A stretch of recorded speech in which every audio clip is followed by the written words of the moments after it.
acho que a maior lição, que eu acho que eu aprendi isso na pele, na verdade, eu acho que muita gente já aprendeu também, é nunca confiar no que te dizem. Então, assim, você tem sempre que confirmar. Então, não dá para você realmente dar um DIP, quando você der um DIP já sabendo que a empresa vai entrar em falência, porque, afinal de contas, a gente também não está aqui para ser o leading case da STJ. Não é um mercado de tela, né, o nosso. O nosso é muito, enfim, o monitoramento mesmo, quando você compra um claim, né, uma ação judicial, é monitorar todos, enfim, o andamento, monitorar, cobrar os escritórios. Então, para isso, a gente tem aqui, na verdade, a gente é muito rígido com relação a isso.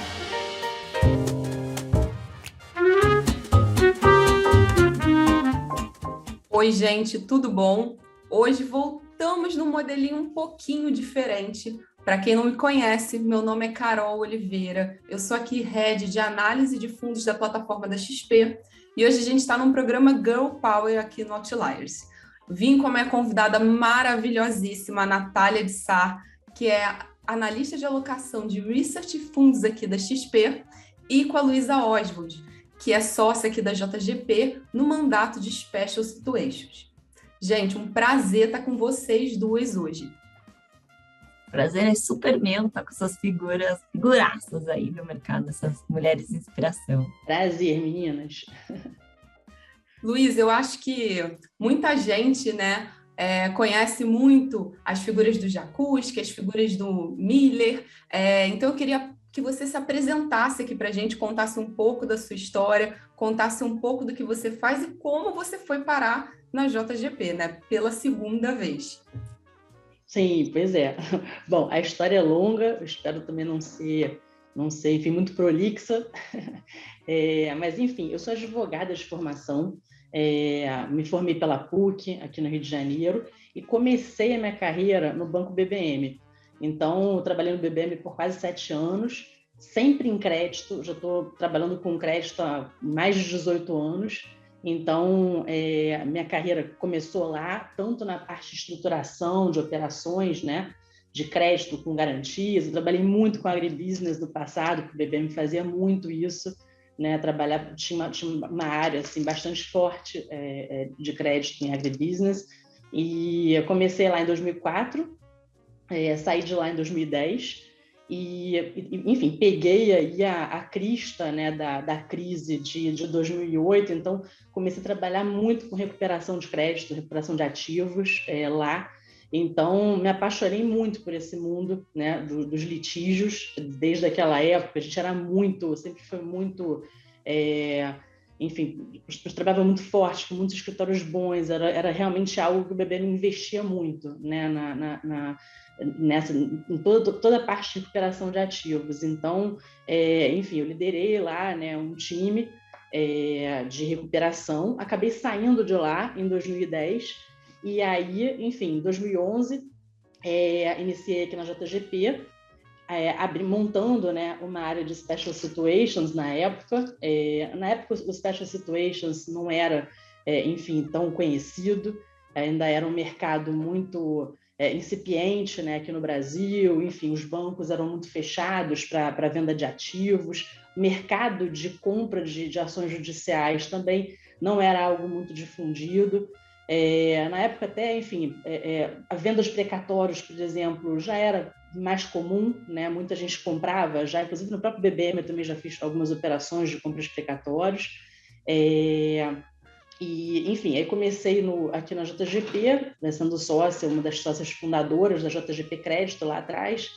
E, enfim, aqui a gente montou, né, um fundo, o nosso primeiro fundo, na verdade, que é o JGP Distressed.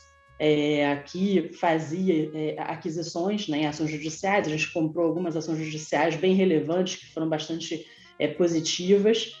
Também outras operações que não foram tão positivas, que, enfim, é claro que sempre dentro de um mandato, sempre dentro de um portfólio, você, especialmente ainda, né, quando se trata de distress, special situations, normalmente você tem, às vezes, algum mico, né, alguma coisa que não deu certo, depois eu posso comentar mais sobre isso. E aí, enfim, em 2015, a gente saiu daqui da JGP, a equipe, né, que trabalhava nessa estratégia, né, que tocava essa estratégia. Eu saí para a Canvas Capital, a empresa da qual eu também fui sócia, e acabei saindo da Canvas em 2019, no mês de 2019. Só que, enfim, na verdade, a minha relação, né, com a própria JGP, com o Jakurski, né, com o André Jakurski, sempre foi muito boa, muito próxima, de muita confiança, e isso acabou fazendo com que eu tenha sido chamada de volta, né, para a JGP, e aí sim para tocar, né, diretamente essa área, né, dentro da JGP Crédito. E para mim foi um baita desafio, porque é a primeira vez que eu estou, né, realmente assim no front, né, trabalhando na parte de originação e tudo mais. E aí foi isso, assim, essa é mais ou menos a minha história. Então, eu estou aqui desde o início de 2020, mais ou menos, né, eu entrei pouco antes da pandemia estourar, e já com alguns fundos, né, a gente está fazendo gestão de alguns fundos e tal, visando, né, compra de ativos judiciais, precatórios. Então, essa é a minha história. Minha história, na verdade, é desde de um arresto de, sei lá, de soja, um arresto de álcool que eu fazia na época do BBM, como, enfim, você olhar todo tipo de possibilidades, né, hoje em dia, na verdade, de compra de créditos podres, ações judiciais, precatórios, enfim. Depois eu posso explicar um pouco mais também desse mandato, né, nosso aqui. Legal, Mas essa é a minha história. Super, super interessante. E assim, quando a gente, né, pensa em JGP, né, a célula de crédito, ela é super referência no mercado, né, seja pelo índice proprietário que vocês têm, né, o DEX CDI, né, seja pelo nível de profundidade das cartas mensais, mas enfim, isso tudo muito voltado para o mercado líquido. Então, conta um pouquinho para a gente como que funciona essa parte dentro da célula de crédito estruturado, né, e como é que também tem a intersecção com essa parte mais líquida, né, que é tocada pelo Alexandre Miller. Então, vamos lá. A área de crédito, né, ela, quando o Miller veio aqui para a JGP, acho que final de 2014, ele tocava essencialmente créditos líquidos, né? E, bom, enfim, eu sempre trabalhei com créditos e líquidos. Então, de uns tempos para cá, acho que de 2020 para cá, na verdade, a área de crédito ela tem cada vez mais aberto, né, novas estratégias, né? Então, a gente está com várias estratégias além do crédito líquido, né?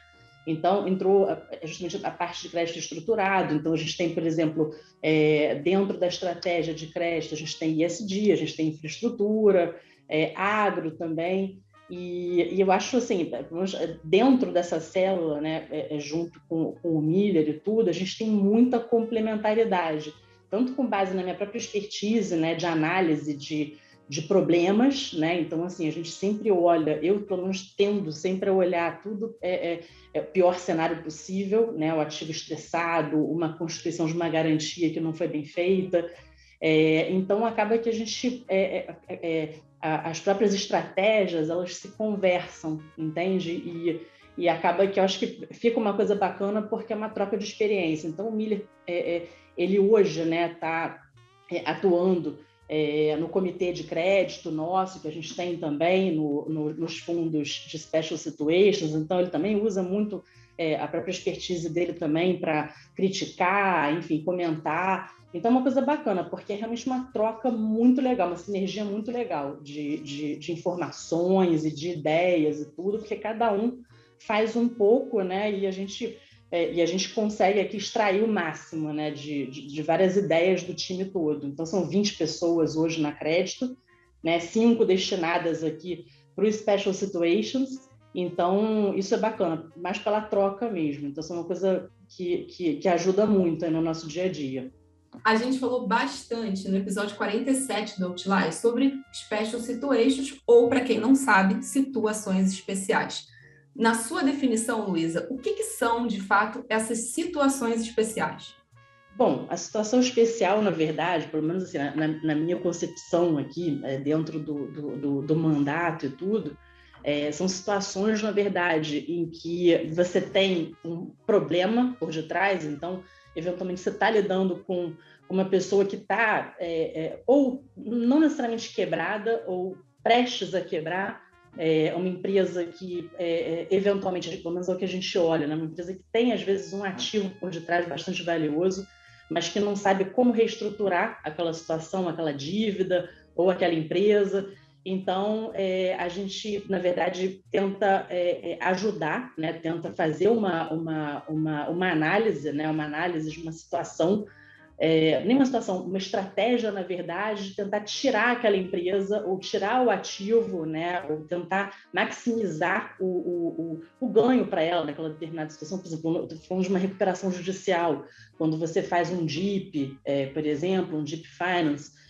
Então, já eventualmente uma empresa que já está numa situação complicada, né? Já tem muitas dívidas, briga entre credores e tudo, e a gente pensa na melhor forma de tentar extrair o máximo de valor, seja num ativo judicial, seja num imóvel e tudo mais. Então, assim, situação especial, para mim, na minha concepção, é mais ou menos isso, mas é muito amplo, né?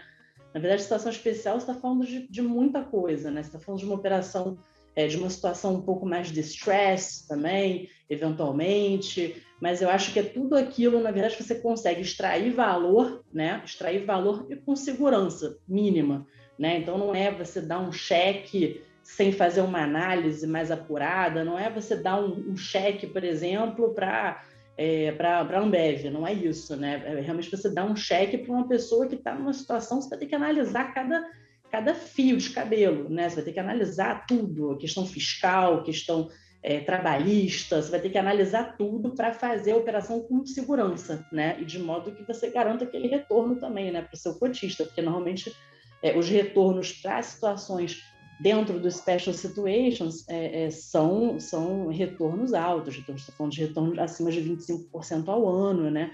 Então, é realmente isso. Você tentar extrair valor daquilo que é difícil. É mais ou menos isso, aquilo que é mais complexo.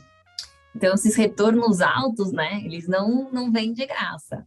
Não vem. Entender Tem um muito pouquinho risco, às vezes. de onde, né? De onde que eles vêm, não, né? Eles vêm dessas situações mais estressadas que você comentou, mas como é que então escolher, olha, esse aqui, né, ele entra na carteira, esse não entra na carteira, né? Qual que é a filosofia de investimentos de vocês? Como que as decisões são feitas, né? De forma colegiada, o voto final é seu, o voto final é de outra pessoa. Conta um pouquinho como que é esse processo decisório. Então, vamos lá, Natália, assim, com relação à filosofia de investimento, tá? Tem uma questão que sempre me perguntam, poxa, você tem coragem de fazer a tua operação? Eu falei assim, olha, eu só vou fazer a operação mesmo se eu estiver, assim, muito segura de que aquilo não vai dar um problema que possa ou causar algum tipo de risco reputacional para a JGP, ou mesmo que possa recair sobre os nossos investidores. Então, assim, acho que a questão reputacional é tudo. E para isso, assim, eu acho que e tem um pouco, né, assim, nessa estratégia Special Situations, acho que em geral tem uma questão um pouco intuitiva também. Então, por exemplo, quando você fala eventualmente com um devedor, né, um cedente de um crédito, vamos dizer assim, um cara que realmente tem uma reputação muito complicada, que você não vai conseguir garantir que o cara não vai comprar um juiz, que ele vai eventualmente fazer alguma coisa um pouco mais ardilosa. É o tipo de situação, assim, a taxa pode ser, a taxa de retorno é 40% ao ano, não interessa, a gente não faz. Porque, às vezes, aquele risco não compensa. Então, assim, vai ser dor de cabeça, eventualmente, para receber aquele crédito, vou eventualmente ter que passar o prazo de duração do fundo para poder receber o crédito. Então, assim, são coisas que a gente evita, né? Então, a gente gosta de... Não vou falar assim que o devedor ele tem que ser totalmente solvente, né? Que o cedente do crédito, não é isso. Mas, assim, você tem que se blindar. Por exemplo, o cara já leva nas costas, sei lá, algumas ações criminais. Sabe para quê, entendeu? Você se envolver numa situação dessas. Então, assim, se tem uma coisa legal aqui da própria filosofia da JGP, uma coisa que eu sempre gostei muito, a gente leva muito a sério fazer, assim, o background check de todo mundo.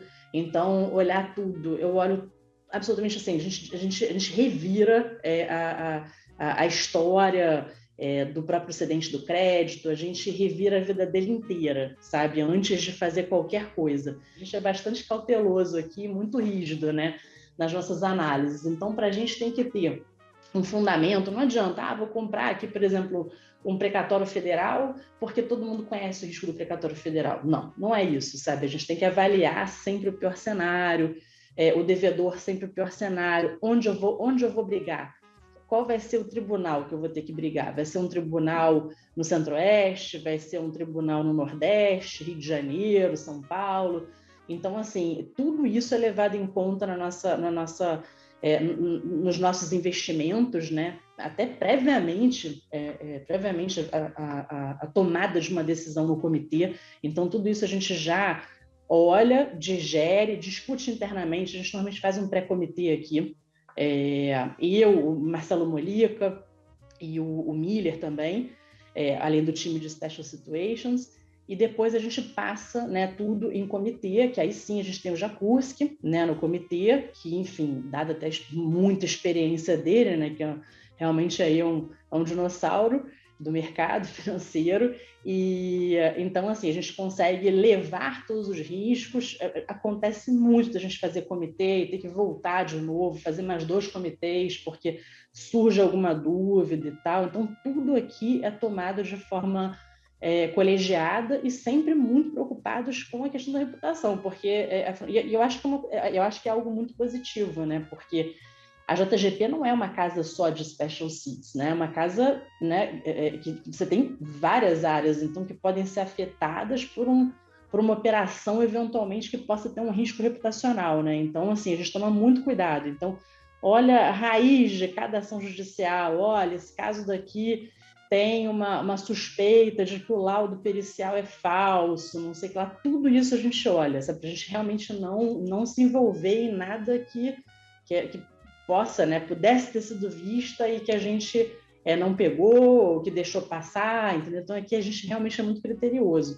Então, acho que com relação à filosofia, essa filosofia é uma filosofia para a gente poder realmente deitar no travesseiro a cabeça e dormir bem, sabendo que a gente não fez nada errado e que a gente tomou todos os cuidados possíveis, né? Porque a gente não tem pressa, a gente quer qualidade. Então, acho que isso é bastante importante.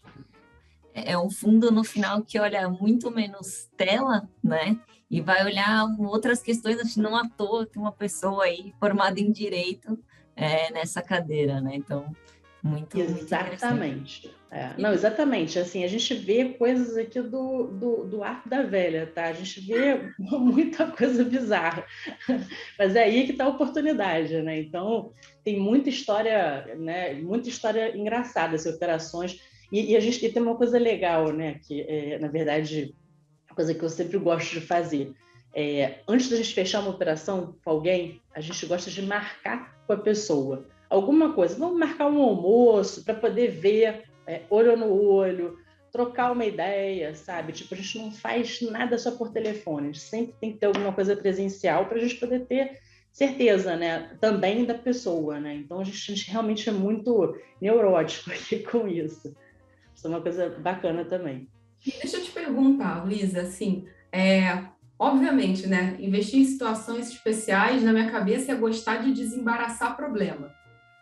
Mas desses problemas, tem algum que, assim, Carol, não invisto nesse setor de jeito nenhum, ou não invisto nesse tipo de precatório, nesse tipo de tese de investimento para situações especiais?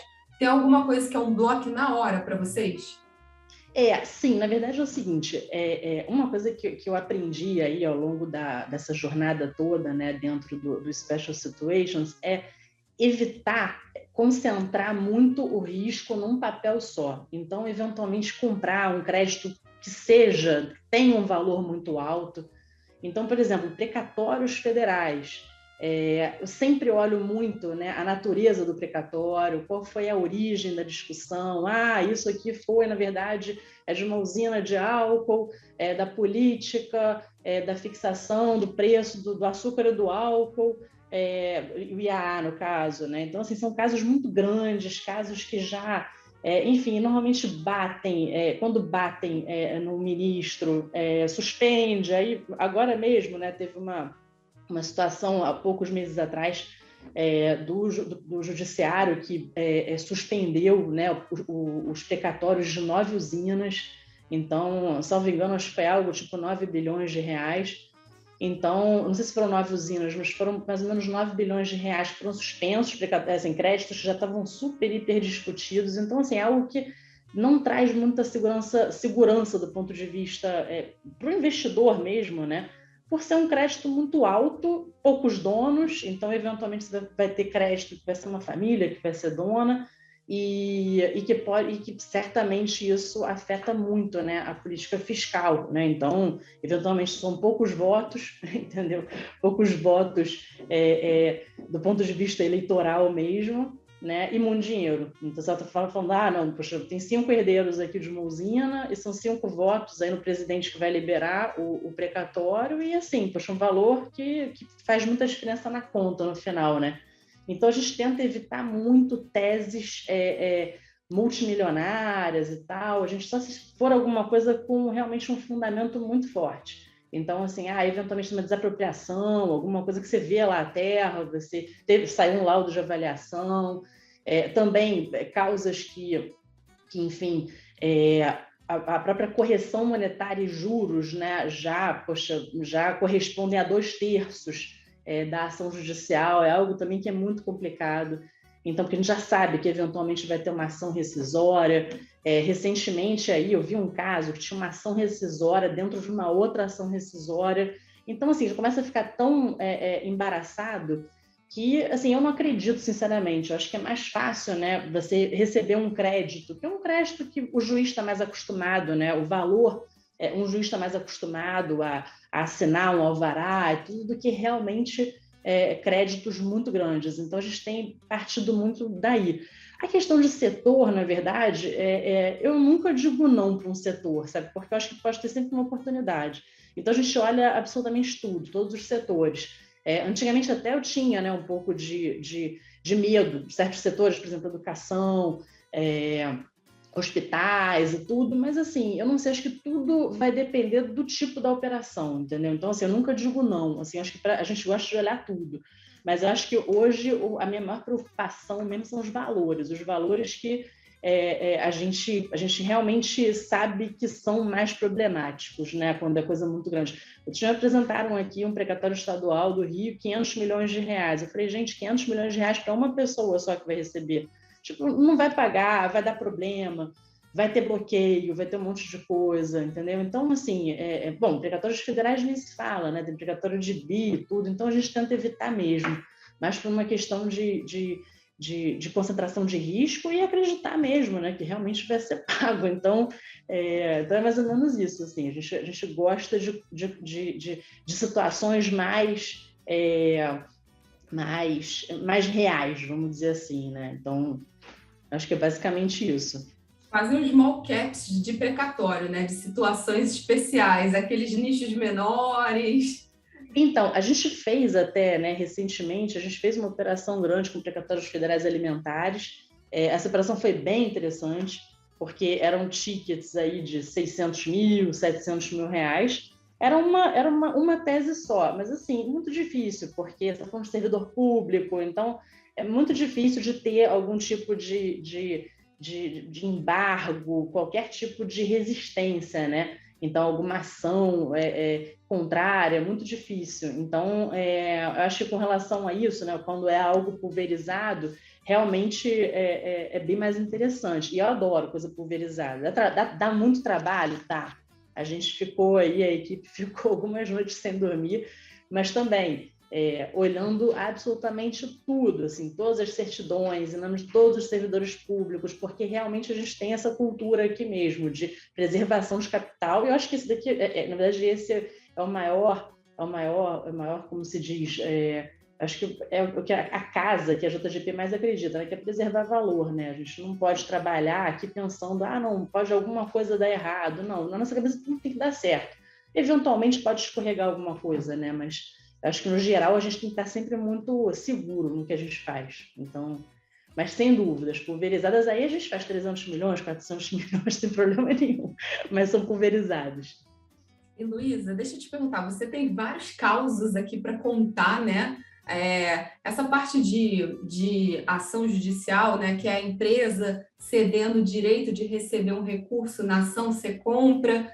Mas me conta, o que já deu muito errado, assim, o que você já viu dando muito errado e o que foi o melhor investimento da sua vida em situações especiais? Eu acho que um investimento que, eu não vou dizer que deu muito errado, mas que justamente assim, acho que acendeu, na verdade, a luz para mim de que realmente não vale a pena olhar ativo muito grande, ativo muito alto, valor muito alto. Bom, foi um precatório federal que foi adquirido até na época que eu estava em outra casa, na verdade. E esse precatório, um precatório de, sei lá, 350 milhões de reais, o crédito super bom, né? Você já tinha ali 3 decisões confirmando uma questão de que realmente o crédito era devido pela União Federal. Então, mas por conta do próprio valor do precatório, ele ficou preso na STJ, acho que está preso até hoje, na verdade. Fomos uma operação que acho que foi em 2017 ou 2018. Então, assim, aquilo dali foi uma coisa que me chocou muito, porque eu gostei muito do crédito. A gente tinha várias legal opinions e bateu justamente na questão política, entendeu? Que é justamente, valor alto, não sei o quê, blá, blá, e está até hoje lá para ser julgado, entendeu? Dentro de uma sessão da STJ. Então, são coisas assim que eu olho e falo assim, poxa, se fosse um precatório de 50, se esse precatório tivesse sido de 50, isso não teria acontecido, entendeu? Então, assim, não vou falar que foi muito errado. É claro que, como não foi liberado ainda, acredito que o retorno tenha ficado bem baixo, ou se é que teve retorno. Mas são coisas que você se assusta, né, com o judiciário. Você fala assim, poxa, que absurdo, porque o negócio é dado, sabe? O negócio é dado, já teve confirmação desse julgamento várias vezes no TRF e tudo, e o negócio ficou parado. Então, acho que isso... teve uma outra situação também em que, na verdade, era um crédito high yield. Na verdade, a gente financiou, né, uma aquisição de um imóvel, tinha alienação fiduciária, super bem colateralizado, a operação super bem colateralizada, e a gente teve que encarar aí uma decisão suspendendo a alienação fiduciária. E, assim, um fundamento completamente, assim, estapafúrdio. Você olha e fala assim, cara, não tem como ser advogado no Brasil. Você fica com ódio na hora que você lê um negócio e fala, gente, não é possível, sabe? Tipo, como assim? Aí você já suspeita, né? Porque, assim, o devedor não é um devedor bom, é um devedor muito complicado. Aí você já suspeita de várias coisas, né? Poxa, como é que ele conseguiu essa decisão e tal? Então, assim, aqui no Brasil, eu acho que um grande aprendizado, assim, que eu tive... não só de BBM, mas como dessas operações, na verdade, que eventualmente tiveram algumas decisões esquisitas e tal, algumas decisões que não foram, né, não foram muito técnicas e tudo, justamente assim, também a questão do próprio devedor. Então, assim, no Brasil não adianta você estar bem colateralizado só. Você tem que saber para quem você está dando dinheiro, sabe? Você tem que saber para quem está dando dinheiro, porque depois você pode levar uma facada, entendeu?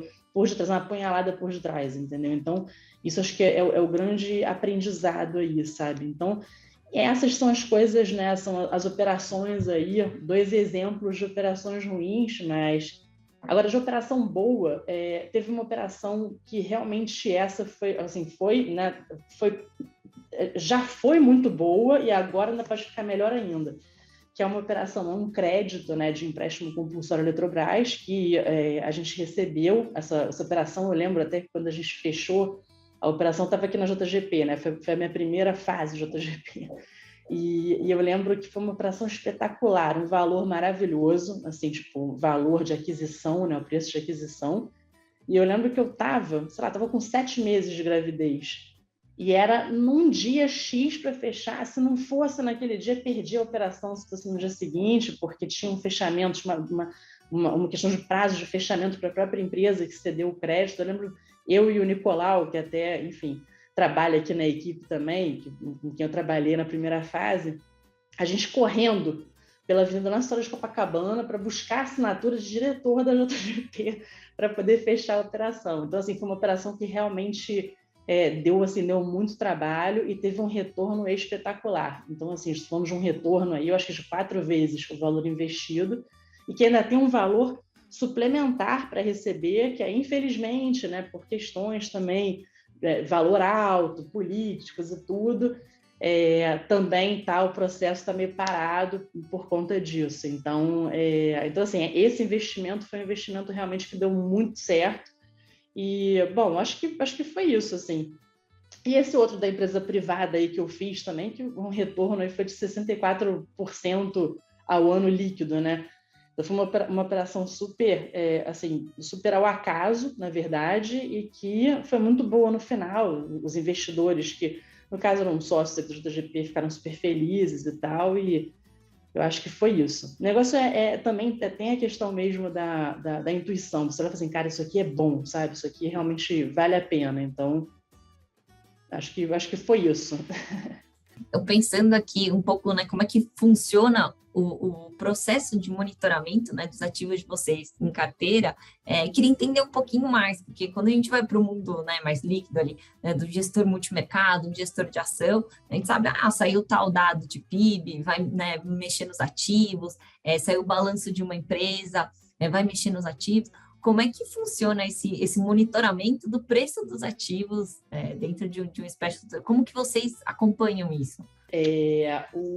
Na verdade é o seguinte, é difícil, né, de fazer um monitoramento, porque não é, como você colocou mesmo, não é um mercado de tela, né, o nosso. O nosso é muito, enfim, o monitoramento mesmo, quando você compra um claim, né, uma ação judicial, é monitorar todos, enfim, o andamento, monitorar, cobrar os escritórios. Então, para isso, a gente tem aqui, na verdade, a gente é muito rígido com relação a isso, pedir relatórios para os escritórios, cobrar a definição de estratégia, né? Definir estratégia conjunta, a gente nunca deixa na mão do escritório tomar qualquer tipo de definição sem falar com a gente, qualquer tipo de providência. Então, tem um agravo interno que a gente vai ter que interpor agora.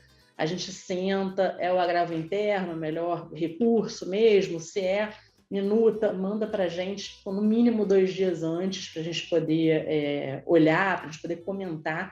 Então, para isso, a gente tem, inclusive, assim, uma equipe forte, tá, de contencioso aqui dentro. Então, assim, para o Hugo, né, que é praticamente o meu braço direito aqui de advogado, que eu falo, que realmente é um cara conhece muito o processo e tudo, então é muito criterioso. Então, a gente olha, discute, com o próprio escritório de advocacia, então a gente tem esse monitoramento. E quando a gente fala mais de corporate NPL, é realmente ter o trabalho de pesquisar. Então, eventualmente, a gente comprou um crédito, né, de um banco e tal, como é que a gente faz para melhor recuperar esse crédito? Então, fazer pesquisas aqui, pesquisas dentro de tribunal, para ver se a gente acha crédito. Então, a gente faz, mas o nosso trabalho hoje é um trabalho mais artesanal, vamos dizer assim. Então, a gente gosta mesmo de olhar, sabe, cada caso nosso, assim, cada caso a gente não deixa nada solto do tipo, um dia o escritório vai olhar isso, vamos esperar um dia ele retornar para a gente. Então, quando a gente já entra mesmo forte na briga, sabe, para tentar ganhar. Então, é bem criterioso o nosso trabalho. E o monitoramento é esse mesmo, o monitoramento de ação judicial é isso. Por exemplo, quando teve, ano passado, né, a PEC dos precatórios, a gente automaticamente suspendeu as operações de compras precatórios até que a gente tivesse realmente algum tipo de visão aí, como seria, na verdade, aprovada a PEC.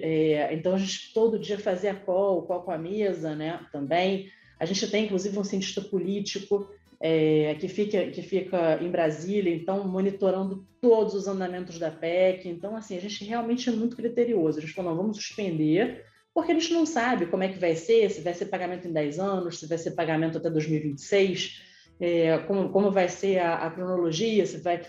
cronologia, ordem de preferência, né, de pagar no pagamento. Então, a gente realmente gosta de fazer as coisas com muita segurança. Então, acho que a PEC, essa questão da PEC foi algo que a gente pisou no freio. Quando saiu a notícia, a gente já pisou no freio.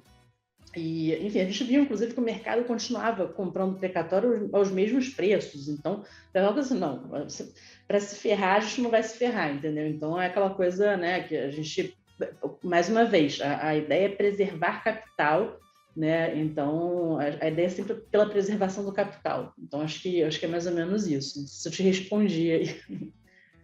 Luísa, passando...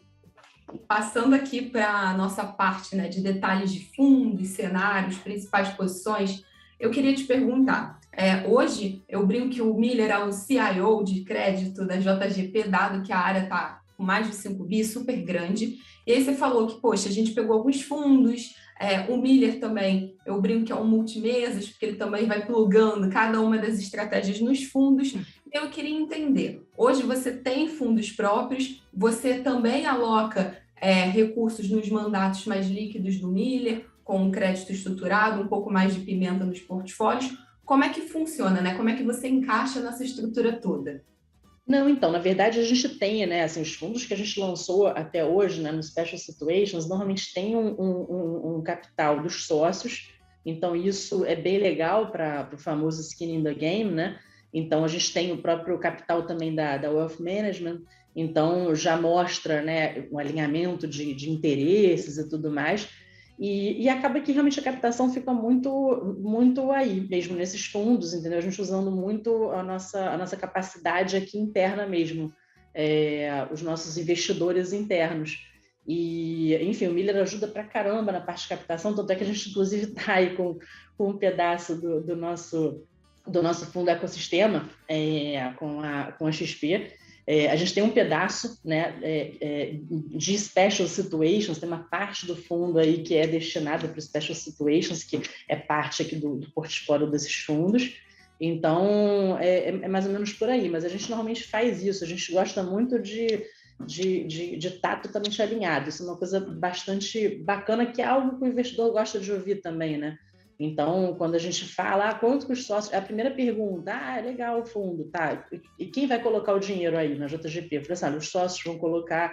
Porque os sócios daqui da JGP, eles também gostam muito desse produto, né? A maioria gosta muito. Então, quando tem uma oportunidade, agora recentemente a gente fez uma operação com um legal claim privado, um outro legal claim privado, e eu apresento, falo, olha, a operação é essa, é bacana, por isso, vai ter tal retorno se tudo der certo, mas também se não der, vai ser um mínimo de tanto, e as pessoas ouvem, porque eu gosto muito de história, né? Então, para mim, assim, não é só o quanto vai ter de retorno, mas até mesmo a própria tese, né? Então, assim, é uma tese que faz sentido, é uma tese que já foi usada em outros países, que tem sentido, que tem valor econômico, que tem uma contraparte boa.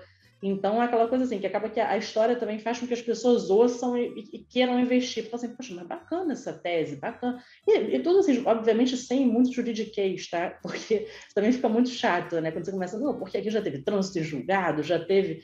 Ela falou o seguinte, olha, tá bem maduro, pronto. Então, a pessoa já...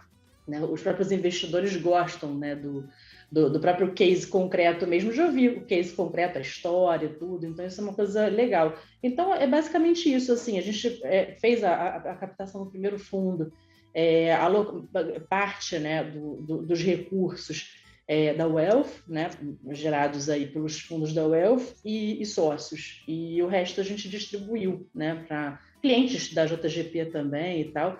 E uma coisa que, assim, acho que um ponto bem importante, até de repente, Carol, nem fugindo, mas acho que um complemento, né, dessa questão da captação, eu acho, assim, o Special Situations, ele tem, na verdade, essa estratégia Special Situations, eu acho que, não sei se no mundo, mas talvez, assim, aqui no Brasil, eu acredito muito num business menor. Eu não acredito muito em business muito grande. Então, quando você fala assim, poxa, mas você captou 1 bi, 2 bi, eu acho que não faz muito sentido nesse mercado, porque normalmente os fundos que têm mais retorno são os fundos de Special Situations, pelo menos os casos de Special Situations, não necessariamente fundos, mas os casos de Special Situations que dão mais retorno são os menores.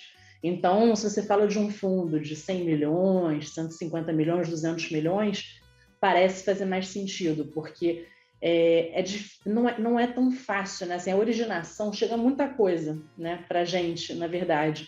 E assim, a gente salva poucas coisas, né? Por todos os critérios que a gente usa e tal, pela própria filosofia de investimentos. Então, assim, eu acredito muito num business menor.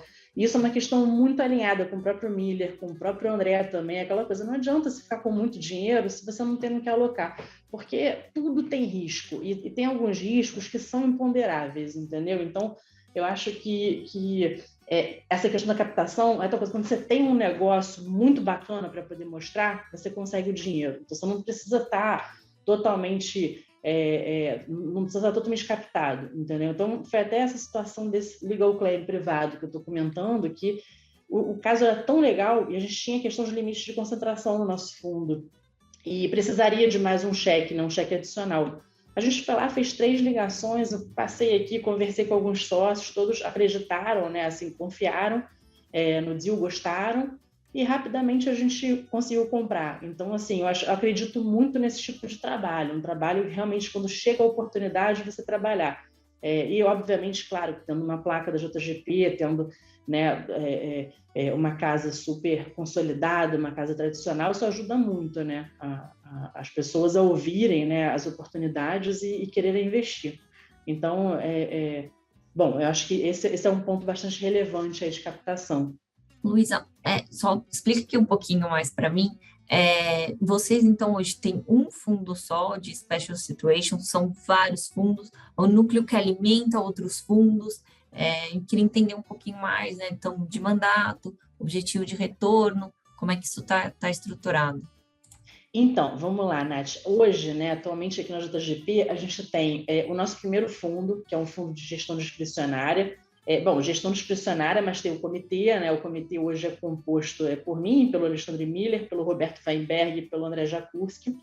Esse fundo, a gente pode fazer todo tipo de investimento, né? A gente pode comprar precatório, pré-precatório, ações judiciais, fazer litigation finance, corporate NPL, comprar corporate NPL, enfim, a gente tem um mandato amplo, porém com limitações de concentração, né? A gente tem uma limitação de até 15%. Por ativo, 15% do PL do fundo, do capital subscrito, né? do capital comprometido, desculpa. A gente tem esse primeiro fundo que a gente lançou no ano passado, e aí, enfim, surgiram JGP Estruturados, FDIC-NP. JGP Estruturados. Esse é o nosso primeiro fundo.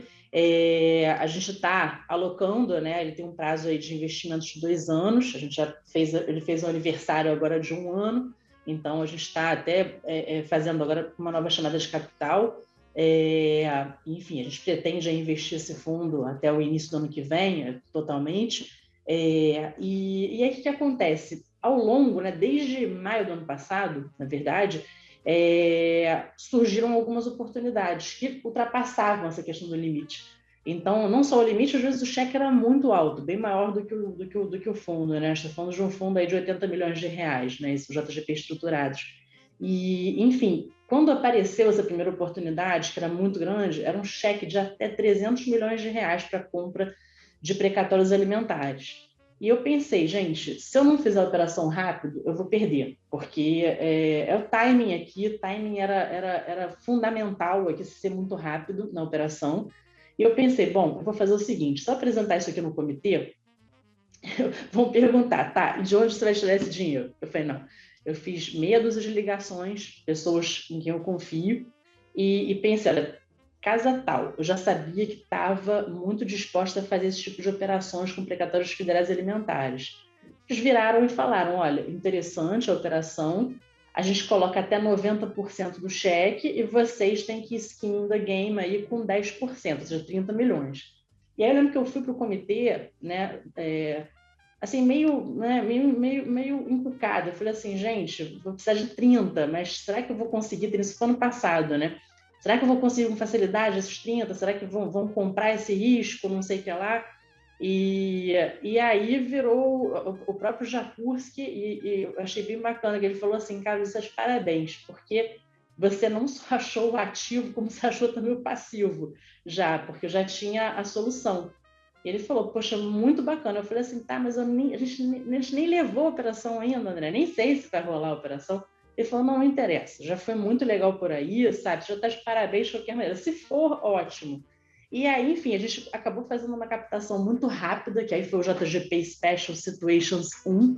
A gente teve que fazer uma captação em, sei lá, 2 semanas para ver se a gente conseguiu os 30 milhões, né? quer dizer, a gente já tinha uma parte que a gente poderia alocar no JGP estruturados, mas faltaria ainda. E aí, para minha surpresa, em 2 semanas a gente conseguiu 75 milhões de reais no fundo para poder comprar os precatórios. E, enfim, a gente precisaria ainda da outra casa, por óbvio, porque a outra casa já estava preparada, estava com dinheiro já rápido para poder dar. E, enfim, aí acabou que, infelizmente, né, a operação acabou sendo suspensa também por conta da PEC. Mas foi uma operação muito bacana, sabe? E ali a gente comprovou de novo a nossa capacidade. Falou, poxa, quando você tem um ativo legal, você consegue o passivo. Então acho que é mais ou menos isso, sabe? Então, a gente tem hoje, então, o Special Situations 1, só voltando para a sua pergunta, Nath, que compra precatórios federais alimentares, e tem o JGP Special Situations 2, que adquiriu essa ação judicial privada junto com o JGP estruturados, então faz um co-investimento, mas também um fundo só para a compra desse litígio. E além disso, a gente também tem o JGP estruturados 2, né, que a gente montou aqui para fazer compra também de honorários advocatícios desses precatórios alimentares também, federais alimentares, a gente colocou nesse fundo. E eu acho que é basicamente isso. Esses são os nossos fundos hoje. E é exatamente como eu coloquei, sabe? Acho que não tem aqui, acho que a gente não tem esse problema, sabe? Acho que aqui a gente vai montando, a gente consegue no final. Se o negócio é bacana, a gente tenta arranjar uma solução, né? Nem que seja mostrando para outras pessoas também. Então, e vocês têm um objetivo de retorno neles? Então, o nosso objetivo de retorno, né, parte de 25% ao ano, né? Então, até agora, né, com o alto da Selic, enfim, Selic muito alto e tudo, a gente tem até buscado retornos maiores, mas a gente sabe também que não é tão fácil conseguir, né? Então, a gente tem sido bastante cauteloso, né, para justamente a gente conseguir mesmo atingir esse 25% ao ano essa taxa de retorno. Mas enfim, acho que esse daí realmente é o nosso foco, né? Que é o foco de Special Situations, né? Se você um retorno de menos do que 22% ao ano, né? Assim, para o tempo, né? Porque a gente está falando de fundos fechados, né? Quer dizer, o investidor deixa o dinheiro dele ali durante 6 anos, né? Fechado, um fundo fechado que não tem, você não consegue negociar a cota e tudo, então tem que ser um retorno mínimo aí, né? Mas a gente tenta preservar aí pelo menos o 25% ao ano.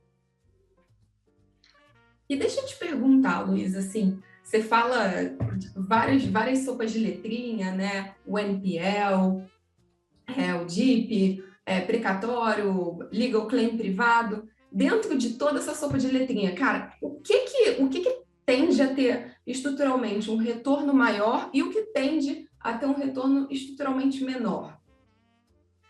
Bom, Carol, eu acho que as operações, na verdade, que tem mais, que são mais propícias aí para você ter um retorno maior, eu acho que são, quer dizer, hoje em dia, os próprios JIPs, né, que, enfim, existem estruturas super inteligentes que estão sendo feitas, envolvendo compra de ativo e tudo mais. Só uma tecla SAP aqui. Explica para quem está ouvindo a gente o que é um DIP. Ah, boa! Vamos lá. Bom, DIP Finance é uma modalidade de financiamento para uma empresa em recuperação judicial. Com a alteração da lei de falência, né, agora recente, né, do ano passado, o DIP está protegendo muito mais o investidor, né? Então, na verdade, o investidor ele já sai, assim, no caso de quebra da empresa, de falência, ele já sai com uma preferência no recebimento desse DIP. Então, ele tem muita proteção, na verdade. Hoje em dia, para você conseguir um DIP, na verdade, conseguir uma aprovação, basta você ter uma aprovação do juiz, não existe a possibilidade de você ter uma suspensão dessa decisão, né, em segunda instância. Então, você consegue fazer o DIP de forma mais segura por conta disso. Então, hoje, né, com o cenário que eu acho que até vai piorar, porque eu acho que o cenário de futuras reestruturações, futuras empresas que vão entrar em RJ, né, acho que 2023 é um ano esperado para muita recuperação judicial. Então, a figura do DIP, por estar pelo próprio legislador ter dado mais condições, né, ao investidor fazer o financiamento de forma mais segura, eu acho que é uma boa opção para quem quer ter um bom retorno. Então, eventualmente, ficando com equity no final, o próprio investidor, né? Então, assim, existem vários exemplos aí de DIPs que foram muito bem estruturados. Então, você pode ter um kicker no final, você pode ter uma saída, né, com um pagamento de um imóvel, um recebimento de um imóvel, ou mesmo de um ativo judicial. Então, eu acho que essa modalidade é uma modalidade que você consegue ser bastante criativo, né? Consegue ser bastante criativo e, com isso, obter mais retorno. Mas é claro que com todas as análises necessárias, né? Então, não dá para você realmente dar um DIP, conceder um DIP já sabendo que a empresa vai entrar em falência, porque, afinal de contas, a gente também não está aqui para ser o leading case da STJ, então, de DIP. Então, realmente, para você dar também, obviamente, você tem que ter a segurança aí do negócio, né? A segurança de que você vai receber e tudo que a empresa tem condições de pagar, e já fazer tudo muito alinhado, né? Então, alinhado com os credores e tal. A própria participação hoje dos credores, né, na recuperação judicial, por exemplo, desenhar planos, você vê só Samarco, por exemplo, isso também é algo que facilita também, né, no próprio retorno também, né, você maximizar retorno também. Então, você poder participar, não ficar tanto na mão do devedor mais. Então, acho que a própria legislação também já tem caminhou também para isso, né, que já é algo também muito usado nos Estados Unidos também. Então, assim, acho que, voltando aí, Carol, para a pergunta, eu acho que vão surgir muitas oportunidades bacanas nesse mercado de deep finance, então financiamento à empresa em recuperação judicial. A gente olhou 2 agora recentemente, tem um até que está em stand-by aqui, mas a gente deve retomar no início de outubro. Também uma estrutura super inteligente, tá? que foi desenhada para os advogados e tudo pela nossa equipe. E também as operações envolvendo claims privados, né? Então, e não só claims privados, eu também estou incluindo também os precatórios, né? Tem muito precatório estadual, precatório municipal aí que a gente consegue eventualmente um retorno bom, né? A gente fez alguns esse ano, alguns estaduais esse ano e, enfim, são operações também rentáveis, mas não é aquela operação rentável de você receber 3 vezes o valor investido, né? Assim, é receber um pouco menos do que isso. E aí, quando você fala, poxa, que é uma operação assim imperdível, alguma coisa, eu acho que são operações mais estruturadas. Cada vez mais o mercado tem demandado operações mais estruturadas, né? Operações que tenham vários desenhos, várias pontas e tal. Porque eu acho que uma operação papai com mamãe, assim, muito simples, é mais difícil. Eu acho que você tem que estar realmente realmente acho que é mais escasso, né? Mais escasso porque as pessoas se falam e tudo e já criam, né, um valor para aquilo, né? Isso aqui eu pago tanto, isso aqui. Aí a outra casa do lado vai dizer que vai pagar a mesma coisa. Então, quanto mais estruturado, eu acho que mais chance de retorno. E nessa linha, tem alguma coisa que vocês não estejam construtivos e acham que não está valendo a pena?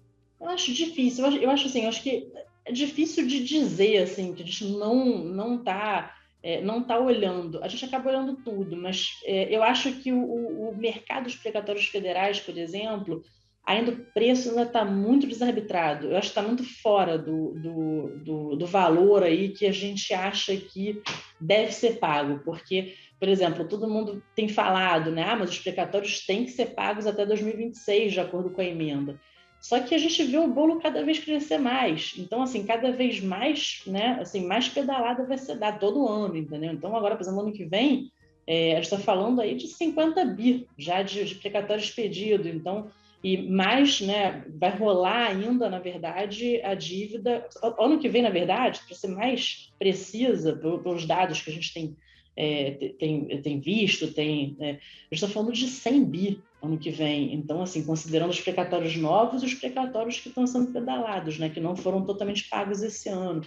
Então, estou falando de uma dívida que cada vez cresce mais e, mas tem em 2026, tá? Mas quem é que vai pagar essa conta em 2026, entendeu? Que é o prazo? Não sei, vai ter que ter alguma saída, né? Então, assim, hoje até se fala, né, da questão da regulamentação, da emenda, como o uso dos precatórios para pagamento de outorga, para pagamento de dívida tributária, enfim, como moeda de privatização. Isso está muito em voga, todo mundo querendo saber mais. Provavelmente esse ano não vai ter essa regulamentação, acho muito difícil, porque tem um cunho eleitoreiro aí, né? Enfim, uma aprovação de uma regulamentação, ano eleitoreiro, né? Ano eleitoral, na verdade, eu acho mais complicado. E, enfim, também, né, esse tipo de regramento, né, esse tipo de regulamentação, na verdade, acaba que também impacta também a própria arrecadação, né? Então, eu não sei, eu tenho muita dúvida se eu hoje compraria, por exemplo, um precatório federal esperando uma regulamentação, entendeu? Porque eu acho que só se fosse um preço mais justo. Agora, realmente pagar aí 60%, 65%, eu acho muito... Eu acho ainda um pouco temerário. Então, por isso que realmente, assim, acho que hoje o que eu não vou fazer, mas eu acho que está cada vez mais difícil. A não ser assim, você olhar eventualmente uma situação de pré-precatório federal, alimentar, pagando muito pouco, mesmo assim precatórios de valor baixo, 200 mil, alguma coisa, talvez faça algum sentido, né, que você entra lá na regra de RPV e tudo, que são as requisições de pequeno valor, né, que essas são necessariamente pagas. Mas, enfim, fora isso, assim, pensando nesse cenário de 2023, com 100 bi a serem pagos de RPVs, precatórios já antigos, precatórios novos, eu acho bem complicado. Eu não sei se a gente está muito preparado para isso, não nesse preço. Então... Estou traduzindo aqui um pouquinho, você falou 60%, 65% do valor que deveria ser pago por esse precatório, né? Então, vocês teriam esse desconto, né? Comprariam com esse desconto, e aí, né, para o preço fazer sentido, talvez esse desconto deveria ser maior, né? Para vocês tomarem esse risco. Porque assim, vamos lá, você está falando de pagar 60% do valor de face, se você considerar que numa regra de transação com o governo, a própria emenda traz lá desconto de até 40%, já não faz sentido. Você vai pagar 60% do face value de um papel para fechar um acordo pelo mesmo valor, já não faz sentido, entendeu? E a gente até sabe que agora, né, nesse momento, tem um mercado paralelo de vendas precatório para empresas que estão acreditando nessa regulamentação e que vão usar os seus precatórios para pagamento de outorga, para transação tributária e tudo mais. Só que é tal coisa, a gente, na verdade, não atua como intermediário, né? Então, eu não vou comprar um precatório para repassar para alguém, né? Hoje, a nossa política, na verdade, é justamente comprar um ativo para poder receber no final. Então, é para comprar através do fundo, né? A gente não faz essa intermediação. Então, se eu não acredito que vá pagar até 2026... eu acho que fica difícil da gente sustentar, entendeu? A compra de um papel assim. A gente, obviamente, assim, claro que você encontra precatórios, todos os valores, né? Com todos os descontos, na verdade, com todos os preços, na verdade. Tem gente que não tem 55%, aí você pode até fazer ali na margem um ganho, mas assim, eu acho que está cedo ainda, sabe? Eu acho que o mercado ainda não acordou, porque eu acho que ano que vem, realmente, quando vier essa bomba dos 100 bilhões de reais, eu acho que vai começar a acordar e vai realmente, entendeu? O mercado dos precatórios vai começar a acordar mais para isso, para realmente o risco de não recebimento de 2026. E é tal coisa, né? Também a gente está hoje, né, num ambiente ainda muito incerto, ainda político, né? Então, como é que vai ser? Se o Bolsonaro fica, se o Lula entra, será que eles vão mexer nisso? Então, assim, é incerto ainda, a gente não sabe muito bem como é que vai ser o jogo, né? Então, é difícil. Eu acho que tem que esperar um pouco mais, de repente passar esse ano para sentir um pouco como vai ficar esse mercado, entendeu? Enquanto isso, a gente deixa as pessoas comprarem imaginando a regulamentação acontecer. E tomara que isso aconteça mesmo, porque eu acho que isso é uma forma muito inteligente do governo tentar reduzir o volume de dívida, né, de precatório. Então, eu acho que seria muito bom, mas tem um contraponto aí que é a questão da arrecadação, né, que reduz também a arrecadação, né? Então, Aí é tal coisa, vai depender muito da cabeça do próximo presidente, vamos pensar aí. Muito bom, Luiz. Agora passando para o nosso último bloco, né? É um bloco mais vida pessoal, momento Marília e Gabriela aqui, de todas as mulheres que estão aqui no podcast. Queria perguntar, você está lendo algum livro atualmente? E se você está lendo e está gostando, indicaria aqui para gente? Então, na verdade, Carol, eu li um livro recentemente, agora no momento eu não estou lendo nada, eu estou, inclusive, assim, preciso voltar a ler, falta de tempo, eu sou mãe ainda, acima de tudo, eu tenho um filho de 8 anos, então demanda bastante aí todos os dias, eu trabalho também, está num momento de trabalho aí forte, que, enfim, eu fico lendo processo judicial até tarde em casa ainda, mas enfim, um livro aí recente que eu li, é um livro do Gustavo Benenboim. O Gustavo foi meu professor, inclusive, ele é um grande constitucionalista. Não meu professor, desculpa, ele foi meu chefe, na verdade, quando eu fazia estágio aí no escritório dele. O livro dele é o Liberdade Igual, o que é e por que importa. Ele trata aí, na verdade, de algumas questões, umas abordagens, né, por meio de alguns ensaios sobre a liberdade individual. Então, assim, os entraves e todos na verdade,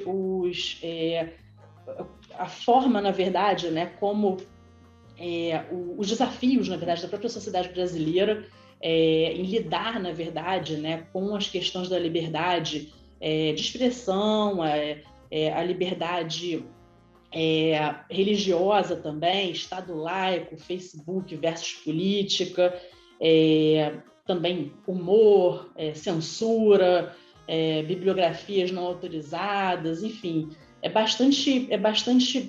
legal o livro porque a própria leitura ela é muito fluida e é bacana. O Gustavo é um cara muito, acima de tudo, assim, super inteligente, é um cara muito engajado, né?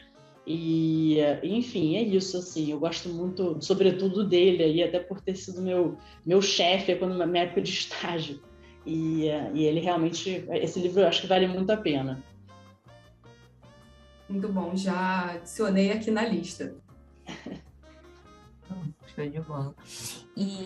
E perguntar para você também, né, lendo para essa parte de Special Situations, aí se você fosse investir, né, numa gestora que faz isso, obviamente, né, não pode ser você, mas o que são 3 ou 4 coisas assim, num checklist que você fala, poxa, são essenciais para eu colocar o meu dinheiro com alguém que está fazendo isso? Eu acho que, na verdade, essa resposta se aplica a qualquer gestora, né? Seja assim, Special Situations ou, sei lá, gestora de fundo multimercado, qualquer coisa. Eu acho assim, para mim, o track record é algo muito importante. Então, às vezes, você tem, sei lá, um gestor, mas que morou anos fora e que estudou pra caramba, não adianta. Você tem que ter a vivência, sabe? A vivência mesmo de um problema, de um pepino, uma crise, alguma coisa, e o cara tava lá olhando para a tela dele, falando o que eu faço. Então, assim, eu acho que ter esse track é muito importante, ter um track, ter uma vivência de vida real mesmo, sabe? Não adianta você, né, estando numa bolha. Então, acho que é realmente vivência real, você ter participado de alguma coisa que realmente fez com que você crescesse, amadurecesse e começasse, né, e saiba, na verdade, avaliar risco, saber como se faz na hora que dá problema, né? Como resolver. Então, eu acho que isso é algo muito importante. Alinhamento de interesses. Então, assim, não adianta, ninguém fica rico com taxa de administração. Eu acho que eu penso muito nisso, assim, o alinhamento, na verdade, está sempre na performance. Então, gosto muito da ideia, né, desse alinhamento sempre. Então não adianta você só botar o dinheiro para dentro e ficar, né, então esperando ali, na verdade, investir em um monte de coisa que vai dar problema depois. Então acho que a questão do alinhamento de interesse mais o que a questão também do próprio controle de risco, né? Então assim, você tem que ter um controle forte de risco. Então aconteceu alguma coisa no governo, teve está tendo alguma discussão no Senado importante, como o negócio da PEC dos precatórios, por exemplo, é você ter esse controle de como você vai agir, se você vai suspender determinada aquisição ou se você vai aproveitar o mercado para tentar sei lá, ficar mais comprado num papel. Então, eu acho isso, assim, são as características mais importantes, mas acho que a vivência é muito importante. A gente vê muita gente, enfim, que não tem vivência, assim, não tem experiência de vida, muita gente nova que olha, sabe, você fala assim, poxa, essa pessoa está olhando tal assunto, mas nunca foi a campo resolver um problema, sabe? Então, nunca foi despachar, por exemplo, com um juiz, nunca foi para Brasília, que é um ambiente completamente diferente, entendeu? Então, não sabe como funcionam as coisas. Então, assim, acho que é uma maior, acho que essa é a maior recomendação, é sempre olhar esses pontos, essas características. Luísa, você compartilhou com a gente uma série de experiências aqui, coisas que você faz e não faz no processo de investimento.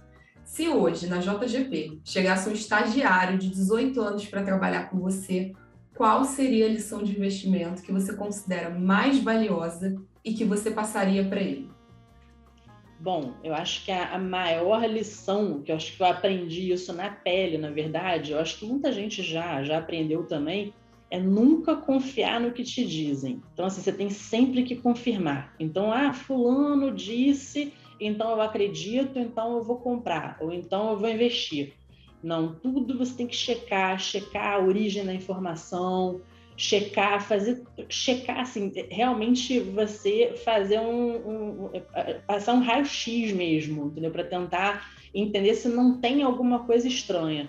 Então, teve até uma situação, até que a gente pegou aqui, inclusive o Hugo da minha equipe pegou, que foi aquilo que eu estava explicando mais cedo até, que tem aquela questão da intuição também. Então, assim, por exemplo, teve um caso aqui que o Hugo pegou, estava fazendo uma análise de um crédito, e aí bateu o olho no contrato social. E viu o contrato social que os dois sócios da empresa tinham um 19 anos e o outro 21, uma coisa assim. Nitidamente, e uma empresa grande, mas cheia de problema. Nitidamente, devia ser alguma... Né, o próprio pai estava escondendo o patrimônio e botou os dois filhos ali. Então, assim, você olhar realmente tudo, até a data de nascimento do sujeito. Então, assim, acho que isso é uma coisa de intuição, uma coisa que você tem que estar sempre de olho. Podia ter batido o olho e ter falado, tranquilo, de repente são dois caras jovens e tal, mas para o tamanho da empresa e tudo mais, não era muito normal.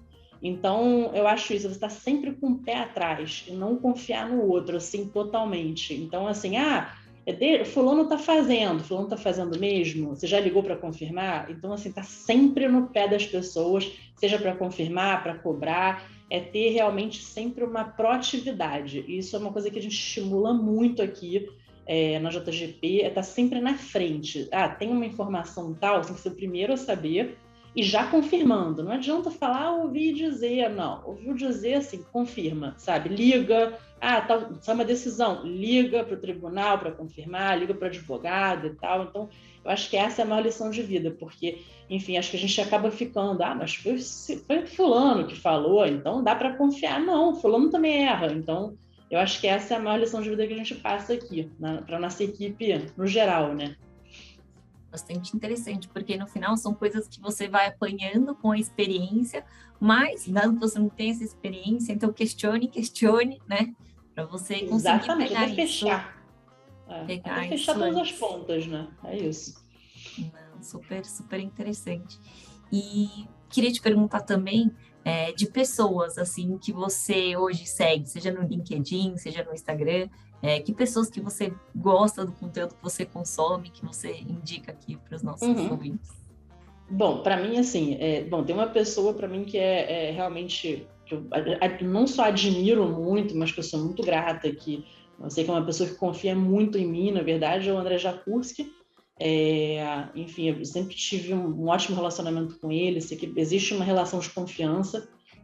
Então, assim, para mim é difícil, porque realmente foi uma pessoa que sempre me apoiou muito, até nos momentos mais difíceis da minha carreira, sempre me apoiou muito, me deu muita força, inclusive teve, né, na verdade teve aí essa ideia de chamar aqui para voltar e tudo, e sou muito grata, né, pela confiança e tudo. Então, eu acho ele um cara, e além de ser um excelente gestor, né, um gestor de excelência e tal, E ter fundado a JGP, lógico, né? Que eu acho que é uma casa muito respeitada, uma casa muito séria, né? Que tem muitos valores, né? Todos os valores, na verdade, que tem tudo a ver comigo.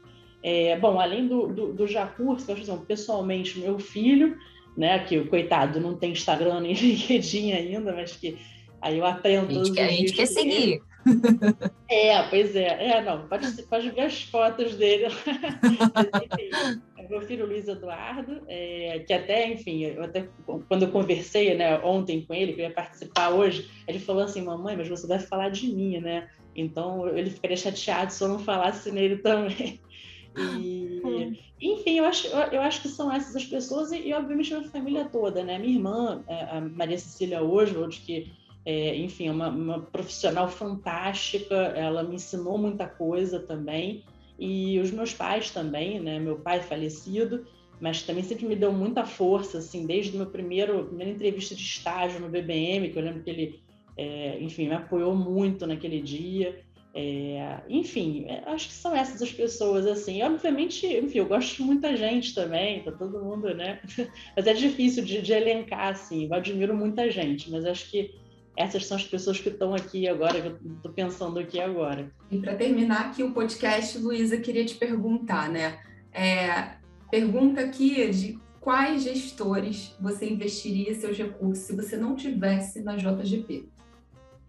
Se eu não estivesse na JGP, bom, eu gosto muito eu gosto muito da SPX, gosto muito da Capitalo também, são duas casas que eu acho que possuem os mesmos valores também da JGP, então acho que o próprio track record, são pessoas que eu conheço também, né, porque são ex-BBM também, então são pessoas que eu conheço, confio muito, né, confio no retorno, o próprio histórico, né, de rentabilidade dos fundos é muito bom, e na verdade são casas, na verdade, que já tem bastante tempo também, né, e que eu acho que tem uma questão também de preservação de capital e retorno a longo prazo. Então, acho que são duas casas que eu respeito bastante.